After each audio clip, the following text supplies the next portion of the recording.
চাকরি দেওয়ার নাম করে মোটা টাকা তোলার অভিযোগে কর্ণচূড়া প্রশাসনিক ভবন থেকে এক যুবককে আটক করল পুলিশ। সোমবার সন্ধ্যায় ঘটনাটি ঘটেছে রায়গঞ্জের কর্ণচূড়ার প্রশাসনিক ভবনে। স্থানীয় সূত্রে জানা গিয়েছে, আইসিডিএস দপ্তরের এক প্রাক্তন বিএসএফ ও পুলিশ কর্মী জয়ন্ত কিশোর রায় অফিসের কাজ সেরে ফেরার সময় দেখেন দুই মহিলা প্রশাসনিক ভবনের মধ্যে ঘোরাঘুরি করছেন। তাদের সঙ্গে আরও এক অফিসিয়াল পরিচয়ের ব্যক্তি ছিলেন। মহিলারা জানান, আইসিডিএস এ চাকরি দেওয়ার কথা বলে তাদের ডাকা হয়েছে এবং সাহেব 26 নম্বর ঘরে ডেকেছেন। সন্দেহ হওয়ায় জয়ন্তবাবু মহিলাদের পিছু নেন। দোতলার সিঁড়িতে তিনি মাস্ক ও ব্যাগ হাতে এক যুবককে দাঁড়িয়ে থাকতে দেখেন। মহিলারা ইশারায় ওই যুবককেই চিহ্নিত করেন।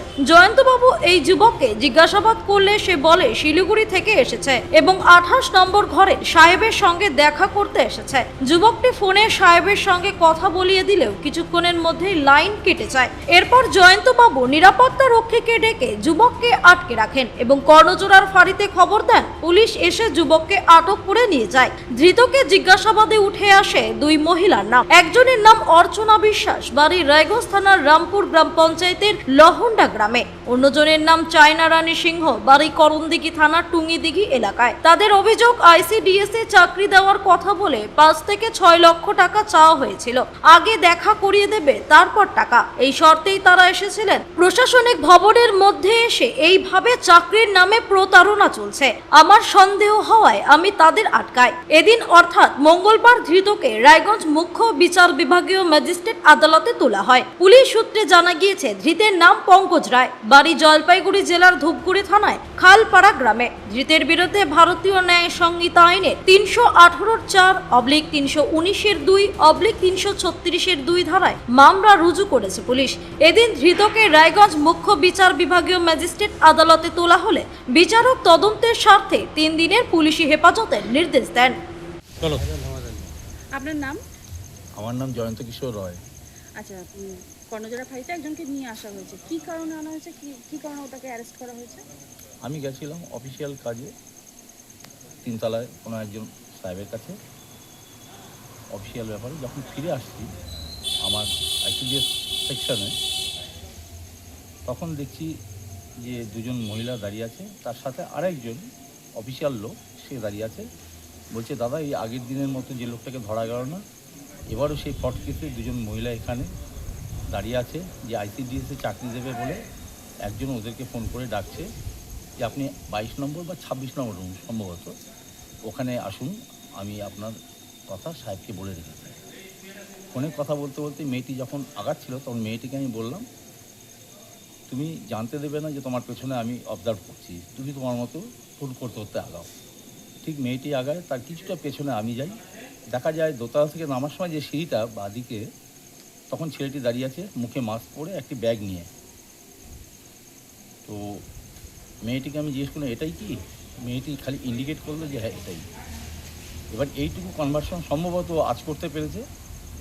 সাথে সাথে লম্বা স্টেপ ফেলে সিঁড়ি থেকে নেমে আমাদের যে গ্রাউন্ড ফ্লোরে অনুসন্ধান কেন্দ্র যে একটা আছে, সেখানে আমি কিছুক্ষণের জন্য দাঁড়ালাম। ও লম্বা স্টেপ ফেলে একদম ওই গেট দিয়ে, ডিএম ইন্টারনেট গেট দিয়ে বেরিয়ে যাচ্ছিল। আমি ওকে ওভারটেক করে নিয়ে ওখানে কলার ধরে ওকে দাঁড় করিয়ে বলি, এখানে দাঁড়াও। জিজ্ঞেস করি, তুমি কোথায় এসছো, কার সাথে দেখা করতে এসছো? তখন বলছে, আমার এক সাহেব পাঠিয়েছে, তার সাথে। কত নম্বর রুম? 228। ওই সাহেবের সাথে কথা বলো। তখন ওর কান থেকে হেডফোনটা খুলে দিয়ে আমার কানে দিয়ে বলে, কথা বলুন।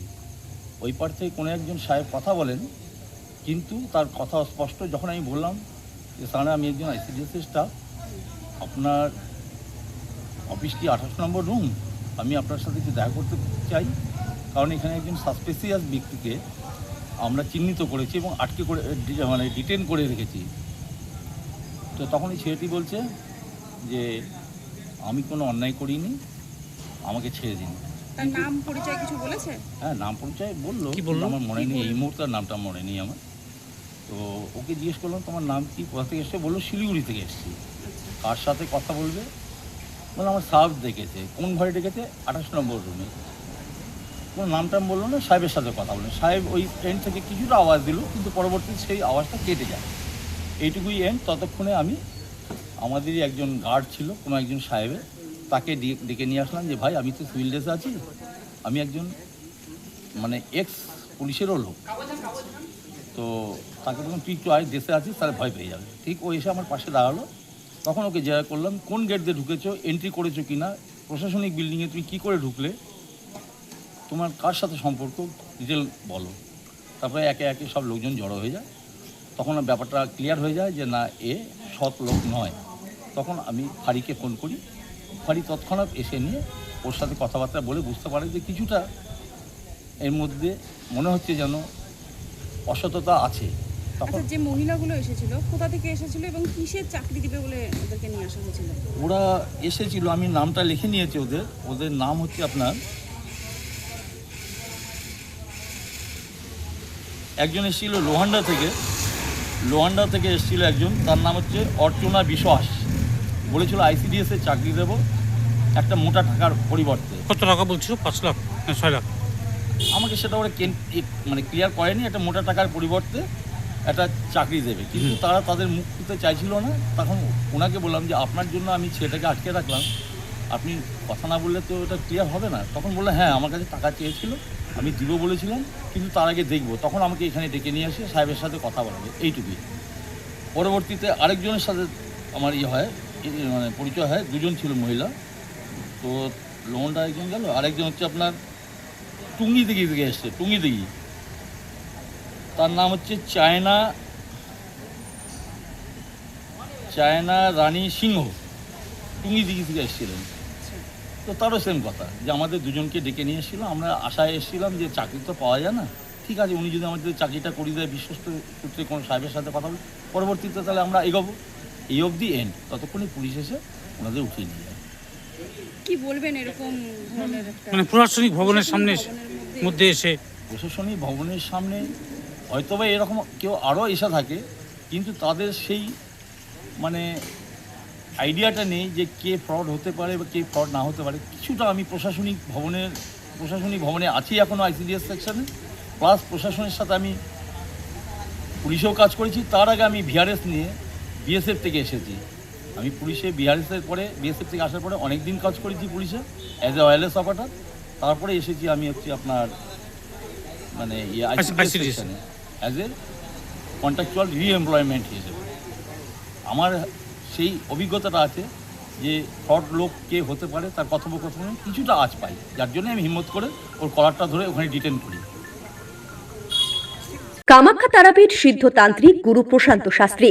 কামাখ্যা তারাপীঠ যজ্ঞ সহ যে কোনো সমস্যার সমাধানে একমাত্র ভরসা। ঠিকানা রত্নজ্যোতি শোরুম, রত্নজ্যোতি মোড়, দেবীনগর, রায়গঞ্জ, উত্তর দিনাজপুর। মোবাইল নম্বর 8629986786। রায়গঞ্জ থেকে বিথিকা পালের রিপোর্ট, কুলিক নিউজ।